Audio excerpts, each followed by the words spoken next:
Ooh, what's going on, people? It's your man, the YB, back once again. Oh my god. What the blow-o. People, listen. It's fight lights this year. Well, I don't gamble on boxing anymore. Tell a lie. I'm going to gamble on Beterbiev. Beterbiev going to knock people's ass out or beat him up bad. Fury going to beat up Usyk as well. But apart from them two, in the main, I've removed myself from the gambling mix. Because here we are. Oops. Yeah? This was similar. Someone said it to me. I think it was my man, MMRS Hamdani. Anyway, some Instagram Donny said to me, this was like Josh Taylor and Teofimo. And it was. Yeah, Teo was bugging before that fight and oops. This was worse though. Ryan Garcia, he pretty with it. Yeah, he pretty. And he ain't scored a knockdown. He ain't scored no knockdown. Josh Taylor's been down before. Devin Haney, he's been wobbled. He's never been down. Yeah, Josh Taylor looked a bit rough in his last few fights before Teofimo. He wasn't red hot. Devin Haney was looking red hot. Yeah, he had a bit of a slip against Lomachenko, but we all say, well, he was weight drained. He comes back against Prograis and damn, looking better than ever in his prime. Oops. Ryan Garcia go in there round one and clips him with a left hook. And really, did Devin pick up some rounds? I think he won the next 3 or 4 rounds after that, but it was good until it wasn't. Yeah? I'm not sure what to say. I really am. I'm lost for words here. Fair play to Ryan. I thought Devin Haney would win. I did say though, if I was going to gamble on this fight, I'd go with Ryan. There was no value. I think you put a tenner on Devin Haney, you get £11.50 back. That was like the best case scenario. Tenner on Devin Haney, you get £11.50 back. You put a tenner on Ryan Garcia, you get £80 back. I said, if you're going to do something, it's got to be Ryan. But this is listen, people, with gambling, yeah, this is always how it goes. When I'm not involved, if I bet on an underdog, he gets smoked. The minute I don't bet on an underdog, yeah, it takes a piss anyway. I swear to God, I've never won an underdog bet. Yeah? You know them ones there? The 4-1, the 5-1. I've never won a 4-1 or 5-1. Not even one. Every single one I lose them. And listen, you best believe it. If I'd have put money on Devin Haney being a cert, he'd have got knocked out as he did. It's a sick scam. Sick scam gambling. Don't do it. Anyway, back to the fight though. Listen, I thought the referee was corrupt. Yeah, the referee took a point off Ryan Garcia. I think during one of the knockdowns, there was one knockdown. The referee, Devin Haney, was clinging on for dear life. I was going mad at the TV watching it. I was going mad at the TV watching it. Ryan would hit him, and dude, all he can do is, he wasn't even clinching, he was hugging dude's waist. No, Diddy. He was shooting in. This ain't wrestling, people. This ain't wrestling. It's not. He was shooting in. Devin Haney was rolling and shooting in like a wrestler. Going for his ankles, going for his knees, and that's not boxing. So Devin Haney kept trying to smother Ryan Garcia's work, which, in my opinion, if I was running boxing, I've been saying for a while, clinches need to be banned. They serve no purpose. All they do is allow people who can't actually box/fight to survive. Devin Haney, he's been doing this. He's been dipping at the waist and grabbing people's knees and clinging on. That's not boxing, man. Fight. Equally, though, Ryan wasn't much better. Ryan was pissing me off as well. Ryan was clearly the fresher fighter. He was clearly the only fighter with a chin in that ring. He was clearly the only fighter with power in that ring. And yet, he kept on hugging as well. I couldn't understand it. Really, there's no reason Devin Haney should have survived that fight. He should have been knocked out. It was only because of the referee kept jumping in. After one knockdown, Devin Haney kept clinching and wouldn't let go. He was literally hanging on. The referee had been telling Devin Haney for 5 to 10 seconds, let go. And Devin Haney kept clinging on. At which point, Ryan Garcia bops him in the mouth, and then all of a sudden the referee stops the fight, and then gives Ryan Garcia a point. That was whack. Yeah? Devin Haney should have been given a point for hanging on for dear life. Ryan Garcia should have been warned. That was the first time he did it. You don't just start giving points out, especially in that scenario. You as the referee weren't doing your job, essentially. Yeah? You told Devin Haney for 5 to 10 seconds, let go, and he was clinging on. Ryan Garcia gets pissed off at you not doing your job. Your job is separate them and or impose sanctions if they don't follow your orders. In the dressing room they tell you, listen to my orders. Devin, I told you 3 times. Every single time I tell you after that is a point. That's how it should have been. Don't get angry at Ryan Garcia that Devin Haney clinging on for dear life. So that was corrupt. I have to say I was surprised at the scorecards. When I heard 112, I thought, oh no, they've robbed him. I really did. I was convinced. I thought they've robbed him. With the point taken off, and whatever else you want to say, the fact that Devin Haney won most of the early rounds, I thought they've robbed him. They've done it. They've robbed him. Thankfully, the judges saw the truth. But yeah, back to the clinch part of things, because this was, for me, it was ultimately pivotal in the fight. It robbed us of a knockout. Ryan Garcia's in there, Devin Haney's in trouble, Devin Haney clinging on for dear life. Ryan Garcia's in there. He didn't have that. He should knock Devin Haney out. Devin Haney was begging to go, man. And then round 12 pissed me off as well. Ryan was just... I was worried. At the end of round 11, I was thinking, Ryan needs to come out now and establish himself again. I mean, the zone people, they had it Ryan Garcia up by 1 round. And I can't lie, my scorecard was somewhere similar. Because Devin Haney won like 5 of the first 6 rounds, I had it where it was close. And Ryan Garcia came out and look at his face. His face was completely fresh. His cardio looked great. And yet he in there dancing around pulling faces. Oh, get at it, man. Go to work. Devin Haney food, he can't punch. He can't punch. And he ain't got no chin. No chin at all. Not even one bit of a chin has he got. No chin, that's clear now. Devin Haney got no chin. That's what it is. And on that note, last thing I'll say about clinching is that like people can say, oh, you know, well, Devin Haney was hurt and whatever else. Listen, people, when you see Devin Haney in the doghouse, or when you see Devin Haney in sparring, yeah, and he's got some dude in there who obviously his level's above, Devin Haney ain't holding back. Do you understand? All Devin Haney's fangirls are in there.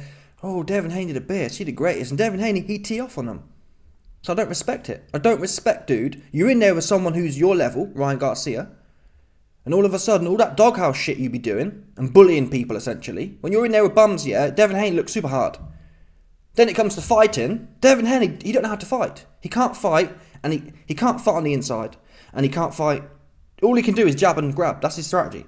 Devin Haney's career is shown now. He can jab you and grab you. That's it. Because really, he didn't, well, what can I say? He got hurt and wanted to run around and do nothing. He should have said, hey, I'm knocked out, I'm half knocked out anyway, let's just have a swing up then. Let's swing it up. He can't though, he can't punch. So Devin Haney, he ain't got it like that. And that's what I don't rate about these guys. You can see someone's intentions, yeah?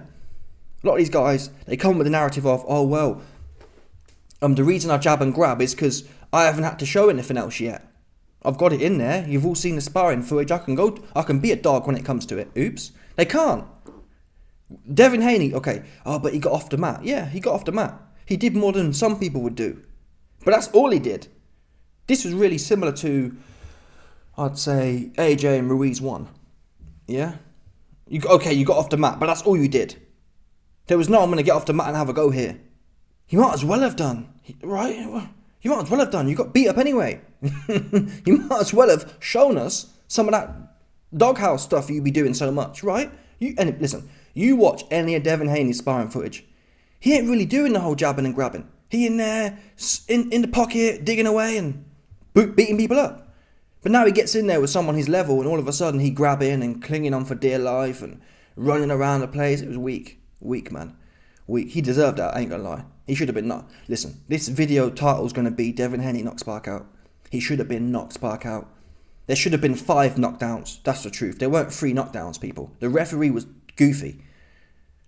Yeah? Devin Haney was knocked out 6, 7, 8 times. The only reason he managed to not get him scored was because he was grabbing onto ankles. At one point, he literally clung onto Ryan Garcia's calves and then pulled himself back up. That's not boxing. That's not boxing. It's not. Get rid of the clinch. Get rid of it. It serves no purpose apart from stopping action taking place. It's not actually boxing. No one who here enjoys the clinch. No one does. Yeah? If you've been clipped and hurt, you need to put your elbows in and put your chin down and try and defend. That's what you should be doing. Or backpedal. You shouldn't be, I'll just grab him to death. And then the referee there telling you to let go and you hanging on some more. It pissed me off.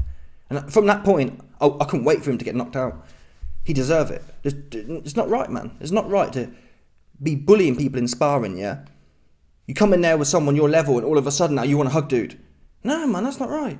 That's not right. It's injustice. So Devin Haney, all them people he beat up, yeah, all them bums he beat up in sparring, he got his just due now. Because now Pretty Boy on his ass. Oh, no. And it's almost like the, what was it? Hopkins said, oh, I'll never let a white boy beat me. Oh, no. I'm not deaf.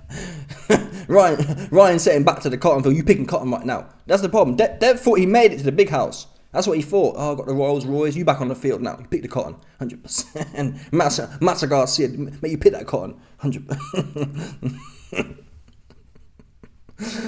Oh, man, nuts. Now, I will say, I do like Devin. It's a shame. Boxing is so well. Sporting itself is so just random. I like Devin. Why? He fought Ryan Garcia with a belt. Devin Haney's been undisputed. He's got a belt at 140, and he fought Ryan Garcia at 50-50 split. Which is nuts. What champion have you ever heard fighting someone at a 50-50 split? No one does that. He took it because he wanted the payday, and I guess he thought it was an easy fight or whatever, or easier fight. Well, that's not true, actually. Devin would have fought T.O., Matthias, or whoever. But that chin, man, I ain't gonna lie, that chin is a problem. But Ryan is quick, though. Ryan is probably the quickest. And even when he fought Tank, I thought this guy quick. Ryan Garcia is the quickest guy I've ever seen. That's the truth. He's just quick. Like, you can't even see it coming. And that's what they say. They say it's the shots you don't see. And he was hitting. And Ryan Garcia did something that very few fighters have ever been, or in fact, no fighter has ever been able to do with Devin Haney. When Devin Haney rolls at the hips and ducks to his waist, no one has ever dinged the right uppercut on his way down. And Ryan Garcia somehow, I think maybe one or two times, or certainly more than a couple times, Ryan Garcia timed Devin Haney rolling and banged that right uppercut in there and nested, and just, you see his head go, Devin Haney head top was spinning in there. Spun Devin Haney's block up, man. Damn. Had dude looking all sus looking. No, did he? Look at this guy. Look at this picture here. Let's appreciate this picture here. Look. Devin, listen, Dev. I feel sorry for Dev. I've got a video coming soon. There's rumours now. If you look carefully in the third or second round, the camera zooms into the front row, and guess who there? Pause. No, Diddy. Oh, so you know what I'm saying? One of them ones. Diddy all in the camera again. So, my point, I told you before the fight, all due respect, one of the very few people to mention it. I said, listen, Devin Haney has never been known for his legs. Why? Party. Let's just leave it there. Someone be partying with Diddy on fight week. His legs are weak. I said that. Now, I have to admit that at the time, I assumed there's no way Devin gonna be partying with Diddy on fight week for this fight. Oops. Let's call it a spade here. Devin Haney was fresh in round one. Fresh. So there's no kind of like, I was tired. We know that punch resistance goes down the more tired you get. Devin Haney was fresh, and the first shot that landed, he hitting the stanky leg. Yeah? That's just what it was. And Diddy in there like, ooh, he know what it is. Stop. We know why his leg's weak. Yeah? We know that. Leg's super weak. No legs underneath him at all. People, listen. If you watch Devin Haney in the training videos, he doing jumping jacks, he doing squat jump, whatever you want to call it. He doing a whole bunch of jumps. His legs should be strong. Why is his leg so weak? There's no other explanation. Diddy. No Diddy. That's what it was, in my opinion, allegedly. Yeah? Allegedly, Diddy had something to do with Devin Haney leg being so weak. Looking like Bambi on ice. A newborn Bambi at that. Imagine a brand spanking new Bambi being born onto a ice rink. That's how he looked.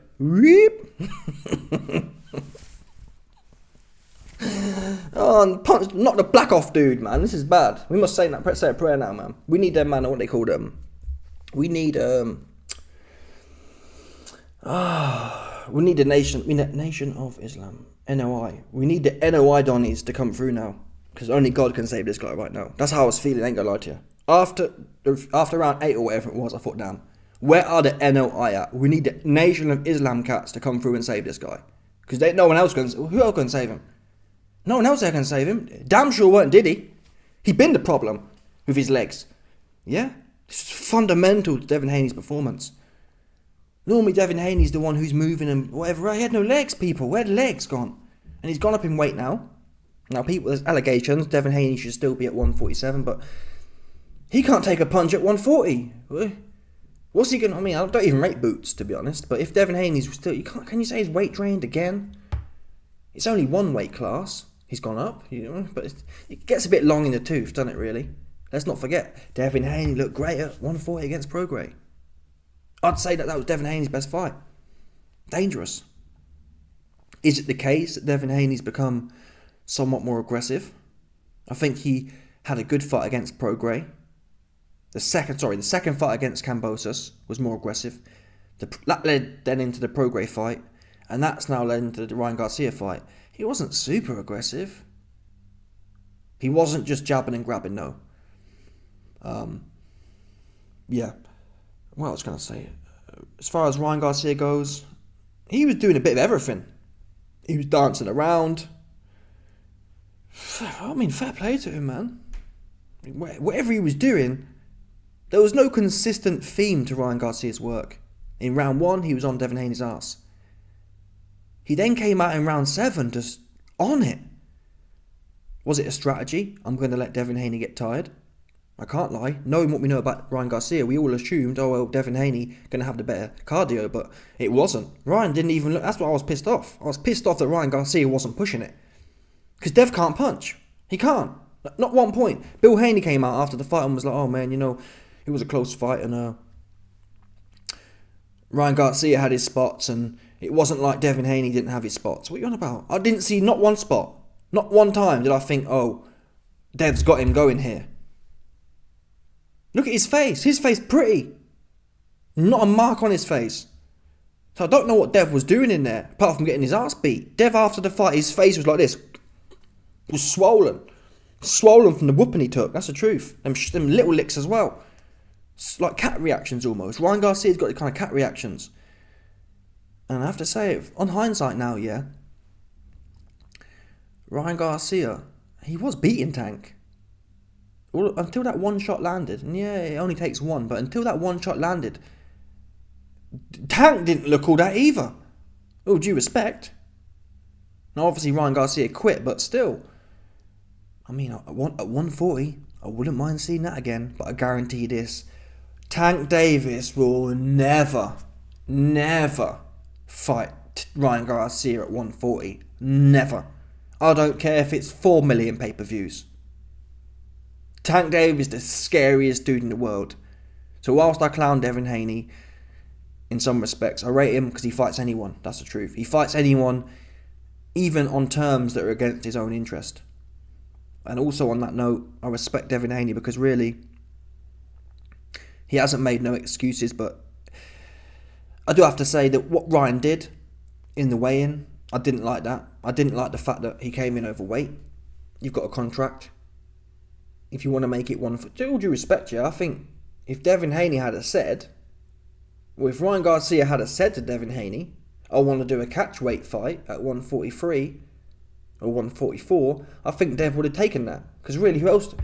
Teofimo, he all tied up and busy. Matthias, I don't know what he doing.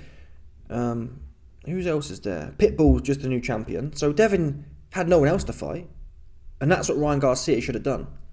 I didn't like the fact that he turned up overweight and he said, oh, it was part of the strategy. Win properly, right? Win properly. Win where it's not even fair. Listen, if you want to weigh in 140, yeah, and come to 170, that's your prerogative. This ain't no Canelo Alvarez. Oh, Benavidez is too big. Listen, if Benavidez weighs in at 168, I don't care if he comes in 300 pounds the next day. That's his prerogative. But if you're having a weight agreed, you should at least try to hit that weight. I guess the argument is, well, what happens if you tried to make the weight but can't? Well, I can't believe that. I can't believe that it was only, a year ago or whatever, he made 135. That's quite a lot of weight. That's like 2 kilo. 2 and a bit kilos. Extra. Has he really... I mean, he's getting older. what's he, 26 or whatever, so he could be putting weight on. Still,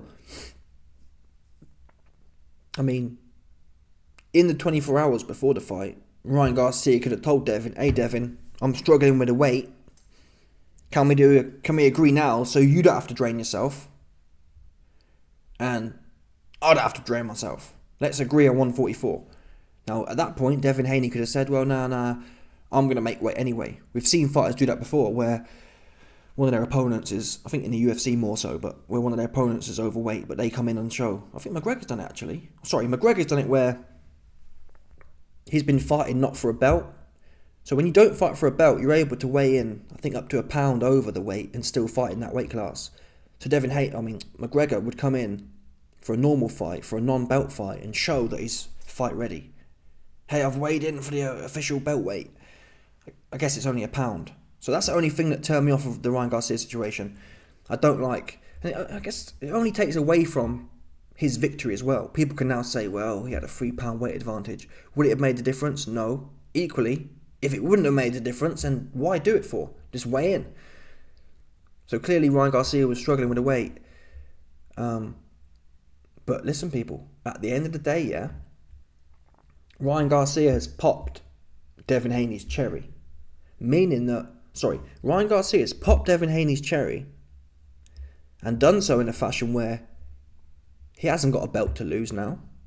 Meaning that Ryan Garcia can make this rematch on his own terms. He can say, listen, we don't need to fight. Tell a lie. I guess it's difficult. Because if Ryan wants the belt legitimately, he's going to have to fight someone at 140 if he wants a 140 belt. So it could be the case that Ryan Garcia wants to fight Devin Haney at 140 and actually make it this time, and then beat Devin Haney, and then keep a belt. If not, if Ryan Garcia is just focused on winning, he can say, hey, let's do the fight at 145, so we're both fresh. It just depends at this point. It depends how much Ryan Garcia values the weight over the belt. But really, the way Ryan Garcia is, yeah, in terms of his clout, he don't really need belts, especially not now. Who really cares? And all there is hard fights up there. All you've got is Pitbull, Matias. Arguably 140 is the most contested division right now. Matias, Pitbull, what's the other guy's name? Matias, Pitbull, and Teofimo Lopez. It's a tough weight division. But if you want a belt, I mean, why not? Who here saw Ryan Garcia beating Devin Haney? Why can't Ryan Garcia beat Pitbull? Pitbull's short, but he can bang though. He ain't playing like that though. He ain't playing like that. All due respect. When Ryan Garcia lets them hands off, you know Pitbull gonna be letting something off in the mix. Devin Haney will just stand there and get punched up. That's the truth. When Devin Haney gets hit, he stay getting hit. He don't punch back. I've never seen someone hit Pitbull and he just stand there covered up. He gonna let his hands go. It's a bit like Andy Ruiz. You rarely see Andy Ruiz just standing there, looking messy. Anyway, these are all for the future. Fair play to Ryan Garcia. I wanted him to win. I liked his build-up. Well, parts of it were iconic and classic. Hopefully he can tighten up. Listen, the build-up was fine, but the weight making was sketchy. And that's really about it from Ryan's perspective. Devin Haney's perspective, yeah, I don't know. This might be the end of Devin in that sense. Because everyone knows now his chin's sweet. Right? He can't punch. It's now official, people. Before, everyone made excuses. Oh, he's only chinny because it's 135. His weight drained. Oh, he only can't punch because his weight drained. Well, now he's at 140. He still can't punch and he's still got no chin. And once your chin gets popped like that, what are the chances it comes back? If anything, it's more, you now have the psychological anxiety element where your butt's twitching. It's not happening again, is it? Kind of thing. So in my opinion, the burden or the trigger level of you ending up on your backside is even lower now. You need there's a lower barrier to cross. When you're an undefeated, never knocked down fighter, there's a strong barrier there. I know I can't go down. I can't be hurt. I refuse to go down. Once you've been down once or 4 times in a fight, and damn near 7 times in a fight, and only the referee save your ass, you best believe Now, all Ryan Garcia has to do in the rematch, yeah, is whistle a left hook past Devin Haney's face, and it's going to set off a PTSD kind of, PTSD, what would you call it? A PTSD wave. So all Devin Haney's senses, or all Devin Haney has to sense, is a left hook coming by him, and the wind will put his ears off balance. The wind will go into his ears, put him off balance, and he'll be on his back. Just to, oh damn, it's happened again. Oh, he got me. And he'll just drop down. Do you understand? So, I mean, boxing is never boring, that's for sure. Boxing goes through periods of being, it drops and kind of things you expect to happen. Oh, that was supposed to happen. But this is one of them ones where it's like, what the who saw this coming? I didn't see it coming. So fair play to Ryan, fair play to Devin. He did get up, but he didn't show the dog. Devin Haney don't have the fighting dog in him. He has the boxing dog in him, i.e. he's not a complete punk. If he goes down, he'll get back up. But he ain't want to fight like that. Yeah. The things he told us about, well, no one's pushed me to be a dog yet. Well, you got pushed there and you didn't want to fight. You wanted to clinch. So you ain't, all that stuff for you in the gym. Stop, Devin Haney, stop beating people up in the gym, yeah? So stop doing it. Because what are you doing it for, apart from your ego? Don't beat people up in the gym, in the boxing gym, when you ain't do shit in the fight. That's the truth. Who here saw Devin Haney do shit? I didn't see shit. So don't stop doing that. It's not cool. Oh, I'm gonna show I'm really hard against some bum, and then you in there, and all of a sudden you're sorry for yourself, all hugging and shit. It's a week. Anyway, let me know your thoughts. Smash the like button, subscribe. Let off the bell, 100%, and no doubt about it, people.